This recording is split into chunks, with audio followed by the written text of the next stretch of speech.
The Lake That Drowns. Souls Part 1. The Lure of the Abyss. Welcome to Midnight Scary Tales, where the darkness of night meets the deepest fears of your imagination. If you have your own terrifying tale to share, email us at ak3717507@gmail.com, and it could be featured in one of our videos.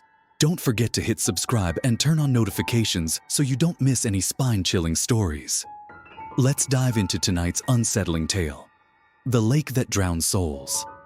It was a crisp autumn evening when David and his group of friends decided to escape the city and spend the weekend at an isolated cabin by Blackmore Lake. Known for its eerie stillness and shrouded in local folklore, the lake was both a picturesque and ominous choice. As the group unloaded their belongings, the sun dipped below the horizon, casting a fiery glow across the placid water. At a small, run-down store in the nearest town, an old man with cloudy eyes handed them their supplies. His voice trembled as he warned them about the lake. "Many souls have been lost to its depths," he said. "It doesn't just take bodies, it takes souls." The group laughed nervously, brushing off his words as nothing more than an attempt to scare tourists. The group spent the evening around a crackling fire, the sounds of laughter and clinking glasses filling the air. But as the hours ticked by, an unnatural silence enveloped the area. The wind stopped, and the lake seemed to grow darker, absorbing the faint moonlight. David felt a chill crawl up his spine as a soft, almost melodic hum echoed across the water. In the early hours of the morning, Sarah, one of the group members, woke up to a soft whisper. It sounded like her mother's voice calling her name. Dazed and curious, she stepped outside to find the lake shrouded in a thick, impenetrable fog. The whispers grew louder, coaxing her toward the water. The group awoke to find Sarah missing. Her bed was undisturbed, and there were no signs of struggle. The only clue was a trail of wet footprints leading from the cabin door to the edge of the lake. Panic set in as they searched the surrounding woods, their voices echoing unanswered. Desperate for answers, the group visited the town's library and uncovered the horrifying history of Blackmore Lake. Generations ago, the lake was the site of sacrificial rituals meant to appease a malevolent spirit that dwelled in its depths. Those who heard the spirit's call were doomed to become part of its eternal collection. That evening, as the group debated whether to leave, the lake began to stir. Small waves lapped against the shore, despite the absence of wind. A low, guttural sound emanated from the water, shaking the ground beneath their feet. David's flashlight flickered as an otherworldly chill enveloped the cabin. As night fell, the group felt an oppressive force closing in. Shadows danced on the cabin walls, moving independently of any light source. A disembodied voice whispered in their ears, each hearing a different, personal secret that sent shivers down their spines.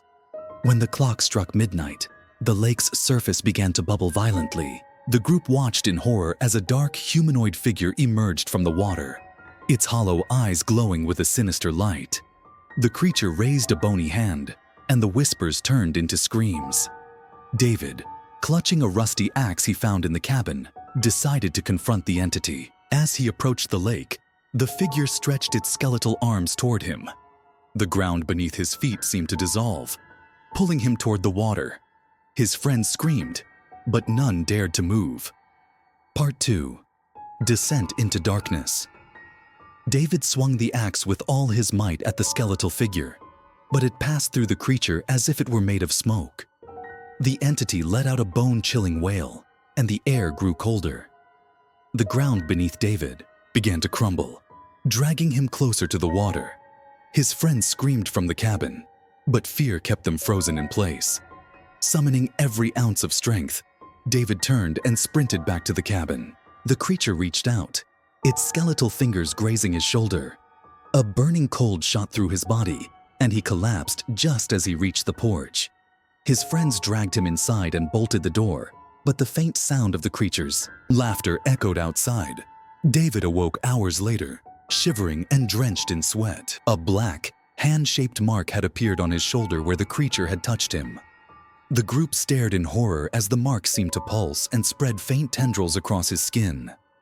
David's voice trembled as he whispered, "It's inside." Me. Determined to save David, the group returned to the town to seek help. They found an elderly woman named Agnes, who claimed to know the lake's secrets. "You mustn't have touched the water," she said gravely. "The spirit of the lake has claimed part of him.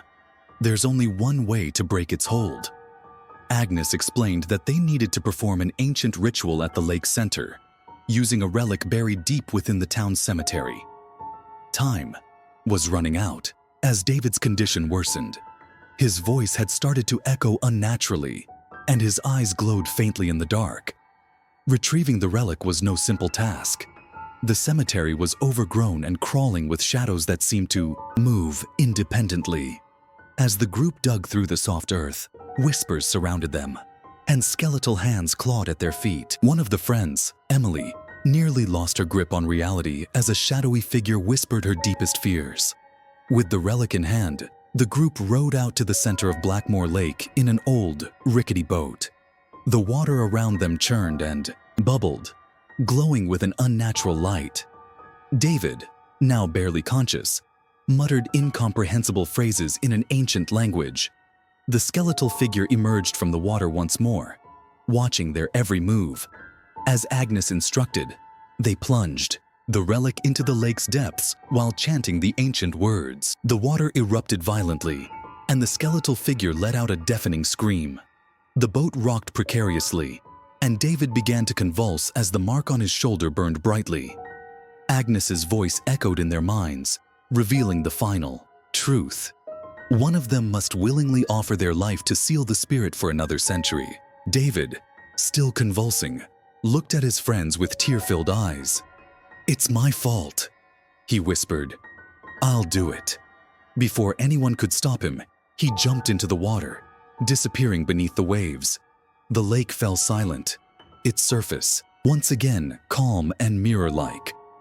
The group rowed back to shore in stunned silence, their grief weighing heavily. The mark on David's shoulder was gone, and the whispers had ceased. But as they left Blackmore Lake, a faint, melodic hum followed them into the night. Part 3. The Eternal Whisper. Even after leaving the lake behind, the group couldn't shake the faint humming sound that clung to the air around them.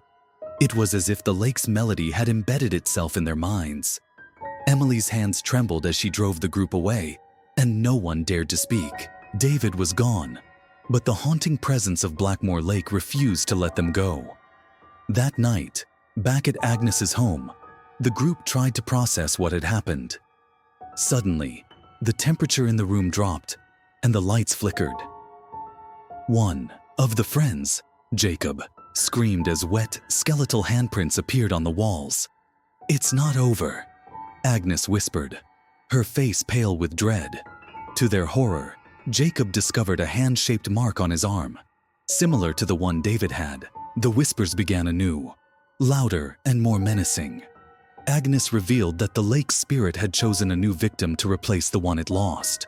"It always takes someone back," she said, her voice trembling. Agnes explained that the ritual they performed had only subdued the lake's spirit temporarily. The curse on Blackmore Lake was centuries old, stemming from a betrayal by the town's founding settlers.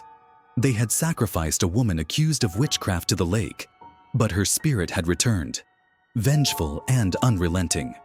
The group learned that the witch's spirit fed on fear and despair, and as long as the lake claimed victims, her power would grow. Agnes showed them an ancient book with a spell that could banish the spirit for good, but it required confronting the witch at the lake and completing a perilous final ritual. Desperate to end the curse, the group returned to Blackmore Lake, carrying the ancient book and supplies for the ritual. The lake looked eerily calm, its surface glowing faintly under the moonlight. As they prepared the ritual, the skeletal figure emerged from the water once more, accompanied by a cacophony of whispers and screams. As the group chanted the spell, the lake erupted violently, and the skeletal figure transformed into the witch's spectral form. Her eyes burned with hatred as she floated above the water, pointing accusingly at the group. "You cannot undo what was done," she snarled. "The lake will always demand a soul." The witch's power surged, and the ground shook violently. Jacob stepped forward, clutching the relic they had used earlier. "Take me!" he shouted. "End this!" The witch hesitated, then smiled wickedly as Jacob plunged the relic into his chest. His body disintegrated into a whirlwind of light and shadows, and the witch let out a piercing scream. As Jacob's sacrifice ended the ritual, the lake grew eerily silent. The glowing water returned to its natural state, and the skeletal figure disappeared. The group stared at the calm surface, knowing that Jacob had saved them, but at the cost of his life. "It's over," whispered Emily, though her voice carried doubt. Months later, Emily revisited Blackmore Lake alone. The water looked serene, but as she turned to leave, a faint, melodic hum drifted through the air. Her blood ran cold as she realized the lake's curse wasn't entirely broken. The witch's whispers would always remain, waiting for the next soul. If you enjoyed The Lake That Drowned Souls and want more chilling tales, don't forget to subscribe to Midnight Scary Tales. Do you have your own terrifying story? Share it with us at ak3717507@gmail.com for a chance to be featured. Until next time, sleep well, if you can.